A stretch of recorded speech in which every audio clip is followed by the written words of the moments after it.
So this is going to be probably a little bit of a longer initial impressions than most people probably used to. So I'm just going to go through a bit of an intro and then talk about what you've heard about this watch and what my views are in terms of what other people have said, my positives so far, my negatives so far, a summary. So yeah, let's get into it. So I've been looking for at least 2 months since day of release. My authorized dealer got one on day of release and has not had one since. I've been checking all the time, and that's just the nature of that particular dealer. That it is a Fraser Hart authorized dealer, and actually there's a Goldsmiths around the corner which also stocks Tudor. So a lot of people choose not to go to the Fraser Hart because they're trying to build watch history and purchase history. Sorry, not watch history. So they choose to go to Goldsmiths because they have more brands on offer. So normally I can get stuff quite quickly from them, but 2 months, I'm impatient as well. I put a post on one of the watch forums I'm on, and a chap who is building up his purchase history received one of these on day of release and then was offered another one, this one, about a week ago, I think it was now, and reached out to me, asked if I would want it at retail as well. So he went out of his way to pick it up and then actually did a 2 hour or so round trip to drop the watch off to me, all stickered up still, unsized at retail. So massively appreciative to him and his efforts. As I say, this is just my initial thoughts. I will be doing 3 videos on this watch, this one, and then another one comparing it to the Black Bay 58 that I used to own, both of them, and then one comparing it to the Pelagos that I used to own. So I won't physically have the watches, but I've owned them, and I can just do shorter videos talking about what my experiences are and what I think about this compared to those. Right, so what have you heard about on other reviews and what do I think of that? So a number of things. A lot of people are saying that this element here on the clasp is uncomfortable to use. It stabs you. If you look at any Rolex Submariner or professional line watch, they also have an equivalent there, and it opens so easily. There's absolutely no risk of being stabbed there, and if you're that bothered, you can just grab it by the sides and open it like that. So don't worry about people talking about that. And also it looks great, but we'll come back onto that. The bezel on my watch is absolutely spot on, but again, we'll come back onto that later. I know some people have got some notchy bezels, and someone's bezel even fell off when it was out for review with someone. But my one is a similar experience to what I've had with my previous Pelagos and my 58. So again, for me, no problems there at all. Some people were concerned it was going to be too blingy with the bezel and the dial. It's absolutely not. And again, we'll come on to that in my positives, actually.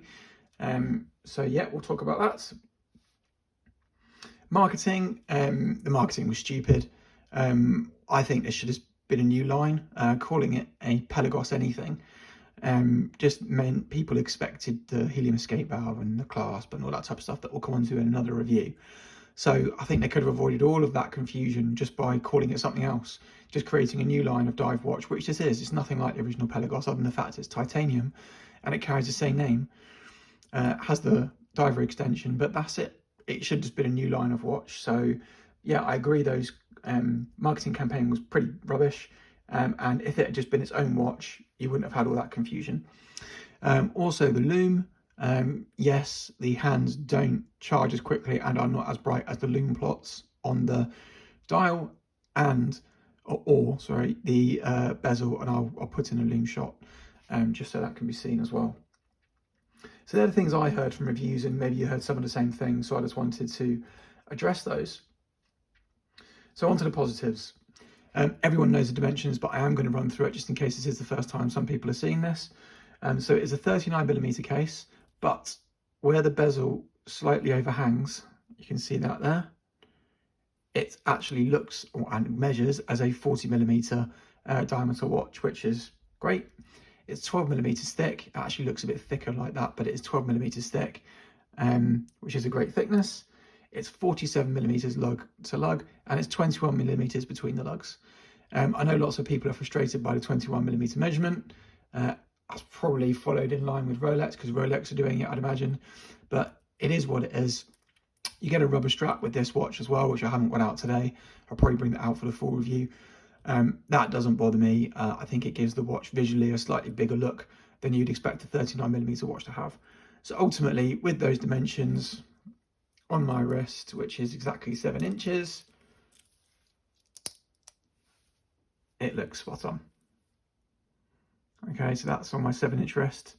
The other thing people talked about was this clasp being way too big and overshooting people's wrists, because this watch was, as if you look at the marketing, designed for women as well. As I say, I've got a 7-inch wrist, so for me, as you can see, it's absolutely perfect. No problems whatsoever.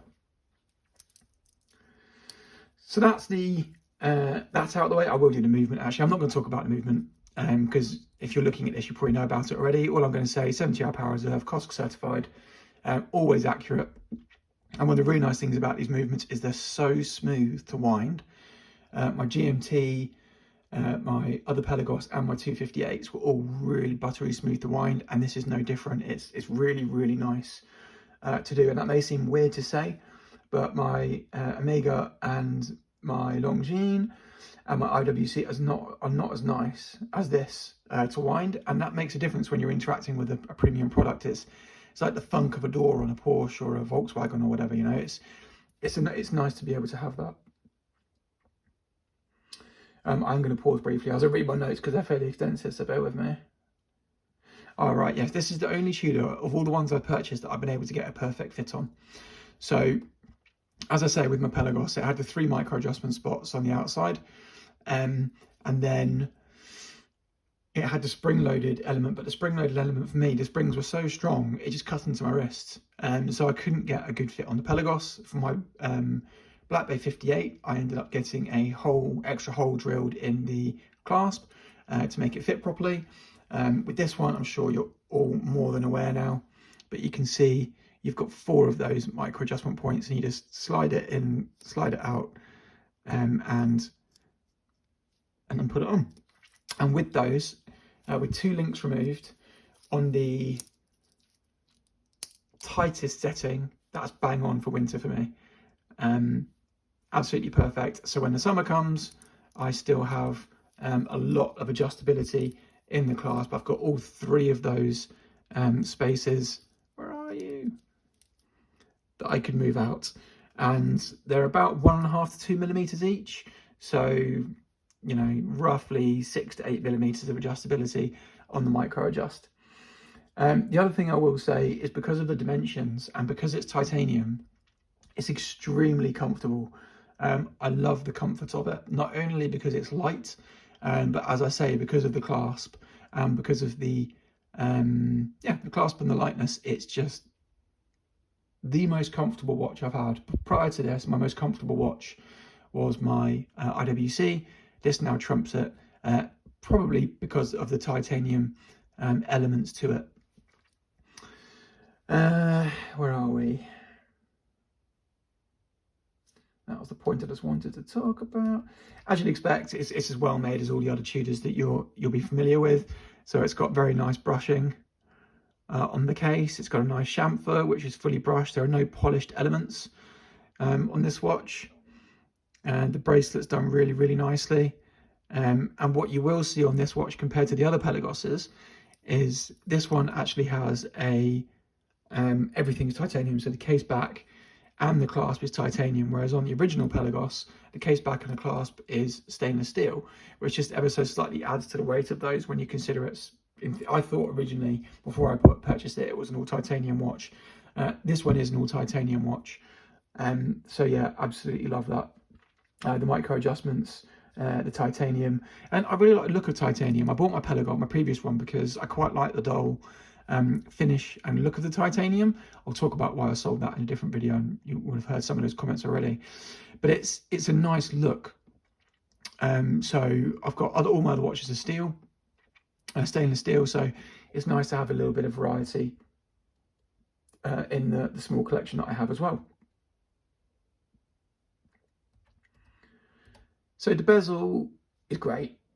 Okay, I'm yet to play with it properly in all the various different lights, but you can see there the sunburst effect on it. And I was worried that it was going to be quite ceramic-y and really, really bright.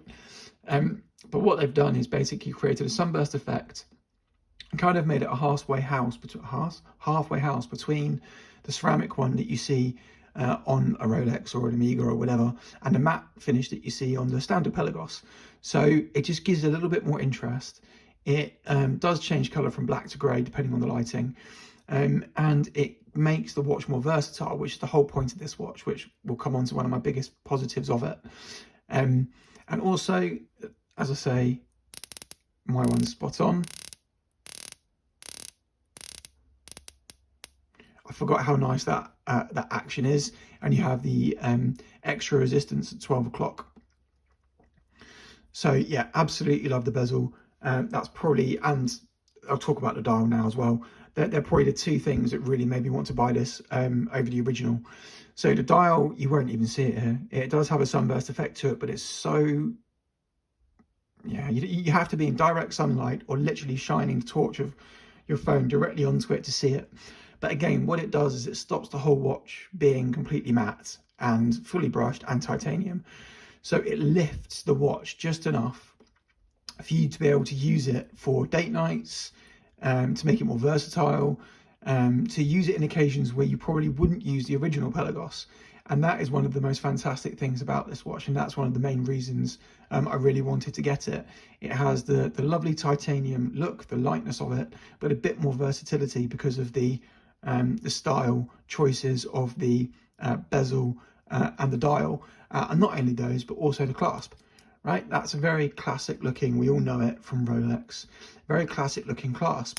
And the detailing of the Tudor crown on it is fantastic. And it's a lot more everydayable, a lot more versatile. The old Pelagos obviously had all the exposed workings, which is cool, right? If you've got a big collection and you want that and you want the bigger watch with all that capability, it's cool. But this is a far more versatile. You get rid of the helium escape valve. It's a far more versatile everyday watch, which is what really drew me to this one. Another thing that doesn't really get talked about that much is the bezel. So all the other watches have a coin edge bezel, so you don't really see the teeth on them that much. It's quite subtle. On this, the bezel, the teeth are a lot more prominent, and I do really like that. It gives it a more aggressive look, and it gives it a bit more of a tally look. Less refined is actually probably the best way of saying it. So when you look at the Black Bay 50 or any of the Black Bay range, it's a very subtle coin edge bezel, but on this one it's really not. It is really quite a prominent set of teeth that stick on it, and I just think it looks a bit nicer. It gives the watch again a little bit more visual appeal, and something that I've noticed that I do quite enjoy. As I say, the luminance, as you'd expect, is very, very good. It is slightly, it is better and brighter on the bezel and on the plots than on the hands, which is a bit frustrating. You kind of want it to be equal across the watch, and I'll try and put a lume shot in.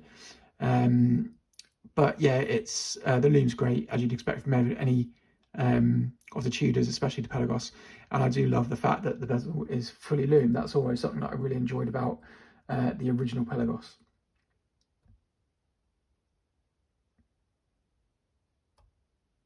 Sorry, just bear with me. I've already talked about the dial and the bezel, and the fact it's titanium.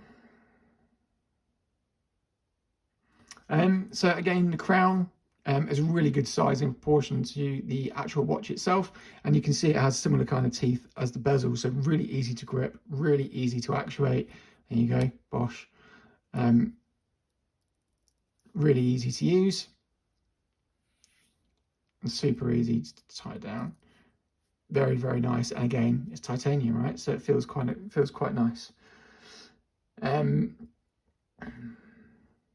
So I think the thing I really like about this is just the modern styling of it. I loved all my Black Bay models, but they are harking back to the past, and they are more vintage style, kind of faux vintage, because it's a modern watch produced with a vintage look. Will that be a thing that ages well? I think on some of them, yes, it will. There's lots to talk about the rivets and blah, blah. I'll talk about that in one of my other videos. but I just like the fact this is a very modern styled, very modern looking watch. There is nothing on this that says I'm a vintage watch that's been reimagined, and that is one of the things I really like about it. I have more of a preference for modern watches, and if I'm going to buy a vintage watch, which I'm not at the moment, don't plan to, I would actually go out and buy a vintage watch as opposed to a modern watch with vintage aesthetics. And that's why I ended up on the blue 58 as opposed to the original 58, because it looks more like a modern watch that's not pretending to be something else. So again, that's one of the things that I absolutely love about this. Right, we've gone to the negatives. Don't worry, we're almost there, I promise. I don't see the point of the diver's extension. It's a waste of time in my mind. Again, it goes back to the fact that they're trying to link it back to the Pelagos. Very few people are going to use that. I would have much preferred them to put an extra 2 or 3 micro adjustment slots and just got rid of that. Very few people, if any, are going to use this for actually diving. If you do actually want to go diving, absolutely buy the Pelagos, don't buy this. This is very much a fashion watch, so I just don't get it. It's a bit at odds with the rest of what they tried to do with the watch. They've given it a nice clasp, they've dressed it up with the dial and bezel, and then they've just bunged the diver's extension on it. You've already got the easy, or T-fit, sorry, system on it. Just put a few more adjustment points, and that, for me, that would have been far better than what they've ended up with, which is a mix of both. And again, they shouldn't have called it a Pelagos. It should have been something else, and that shouldn't be on the watch, I don't think. I do think that these loom plots could be a bit bigger. So the 3, 6, 9 and 12 are good, but as you can see, there is a lot of black space, and people talk about that a lot on this watch, and they're not wrong. So if they just made all the rest of the loom plots just 50% or 30, maybe even 20% bigger, just to fill that space a bit more, I think that would have made for a more successful dial. You've got plenty of text. I haven't even talked about that. That red Pelagos is fantastic.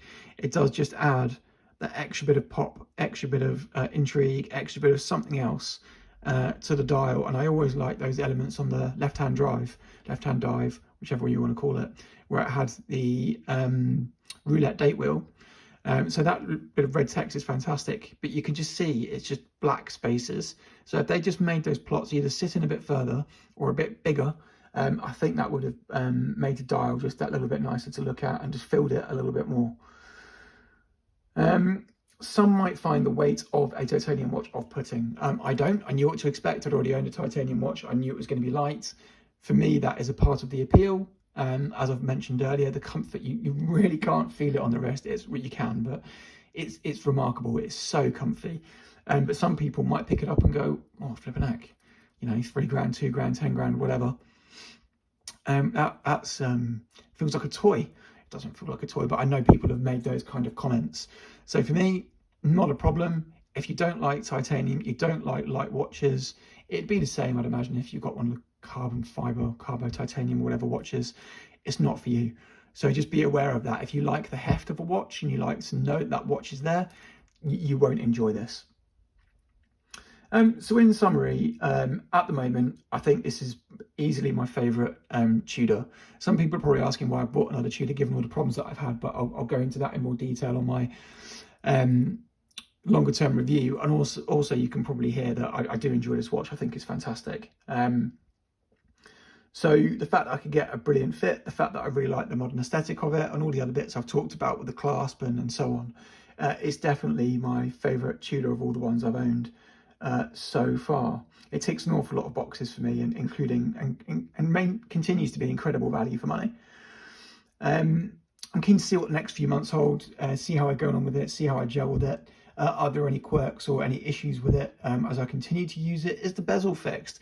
Is the loom falling out the bezel still a problem? That happened on my Pelagos twice, and that's one of the main reasons I sold it. So I haven't found any evidence of that yet on Facebook groups or forums, so fingers crossed.